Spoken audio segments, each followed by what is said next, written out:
What I can peg is a stake into your head. Fuck you. No. Got him. I mean, this might not be a Bard final thought, but I bring this up every once in a while, every like 5 or so episodes, 6 or so episodes. Like recharging resources. We get them a little bit with Bard, right? With your like after a certain level, you just get your inspirations back every fight. Give us every short rest, I think. No, every short rest. Every short rest. Fuck. Yeah, I don't know. Give us rechargeable resources, things that we can gain and lose during the course of a fight or like a series of checks, because that's interesting and it changes the game. And I think Bard is one of the few where it could really use that and the game wouldn't just break underneath it. I don't know. Bardic Inspiration is pretty strong. It is. So maybe not Bardic Inspiration, but like, maybe like if you used Counter Charm correctly, like if you used Counter Charm and it worked, then you could get an inspiration back, right? I guess the problem is that 5e, a lot of the balancing is around resource management and like working with what you have for the day and not blowing everything, not blowing your whole, or that's what, okay. The game is supposed to be balanced around the idea of resource management, right? How many spell slots I have, how many uses of an ability I have, etc., etc.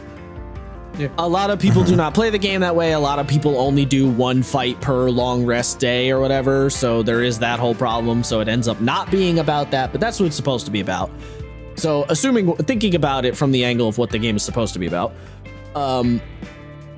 yeah, having abilities that you can like reliably get shit back every fight, every couple of fights or whatever does sort of break the intended way the game is supposed to flow. So I think that's why that shit's not there.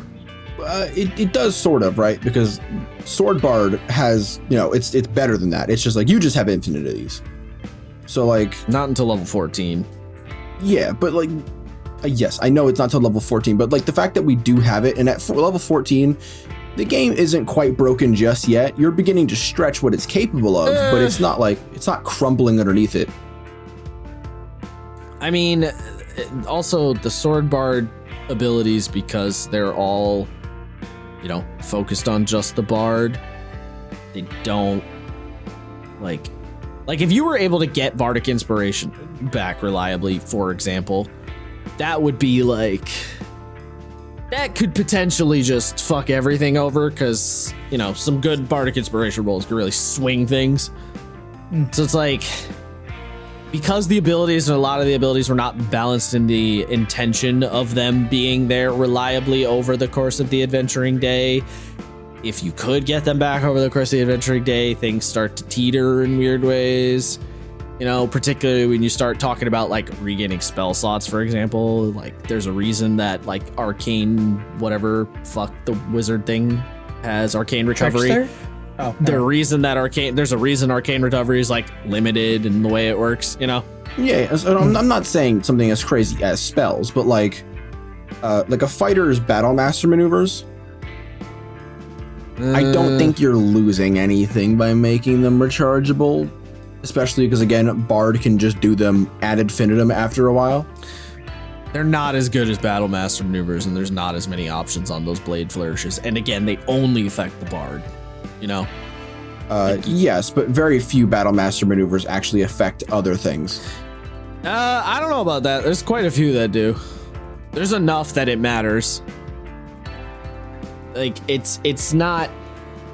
pretty much all of the abilities that are currently in the game, because they were not balanced around that idea, I think like most of them, if you started giving them on a more reliable recharge thing, is gonna get squirrely, especially because the game already gets to the point where players are like nigh invincible anyway. It's like, do we need to give them more things to make them nigh invincible, Yes, specifically when you're a fighter at high level, and that's the only thing that you can do that's even remotely interesting. Yeah, well, yes, in terms of things that are interesting, sure. The problem is I think that requires a bigger rework, Like, the way the game is now, I don't think you can just be like, yeah, you get your abilities back more often and everything will be fine, I think that will require... In terms of making things more interesting, that will require a bigger overhaul than what you're talking about. Yeah, okay, yes, potentially, but not necessarily. Especially because running the fucking 5e is already, fucking strenuous. That it's like giving the players more things to dick on all the work the DM did is like, yeah, I don't know if I'm on board for that right now. And if you're talking new edition ideas, sure, yeah. If you're looking at a new edition, yes.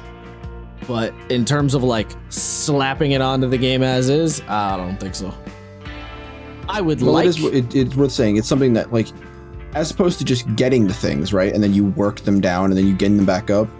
The option that I always keep bringing up is that one samurai thing where it's you start with nothing, you build them up, and then you spend them, and then you build them up, and then you spend them. Maybe. Kind of depends on how that would work. Like, there's ideas, but it would, I don't know. I can't see any way of doing it as it is right now. I can't see any way of doing it without pushing and moving a bunch of other things around. So if you're willing to do that level, like, if you're making your own homebrew shit and you're like, I'm going to rework a shitload of stuff in the game, then like, all right, sure. I'm going to like add abilities to enemies and like move around how recharging works and shit. Like, yeah, if you're going that crazy. But just slapping in recharges, I don't know. But I mean, I guess could be wrong. The problem is that's one of those things that you're like, it's one of those things where you look at it at the surface level and you're like, oh, yeah, this works. And then what you don't realize is there's like 3 knock-on effects way down the road that you didn't think of or consider until you run into them. And all of a sudden you're like, oh, this affects this thing in a way that I didn't think about. Oh shit. Now what? Yeah, and I feel I'm generally a person of like, you got to cross the bridges when you get to them. Like, you try to fix as much of it as possible, and then for your own game, yes. Like, if you're just talking about what you're doing, like if you're just talking about homebrewing your own shit, yeah, you can cross those bridges when you get to them. If you're talking I'm not talking on a massive scale. On a company level, you can't do that kind of shit. Well, if you're talking about redesigning an aspect of the game or adding to an aspect of the game that like, if you're talking about from Wizard's side of things, then you have to kind of cross the bridges preemptively.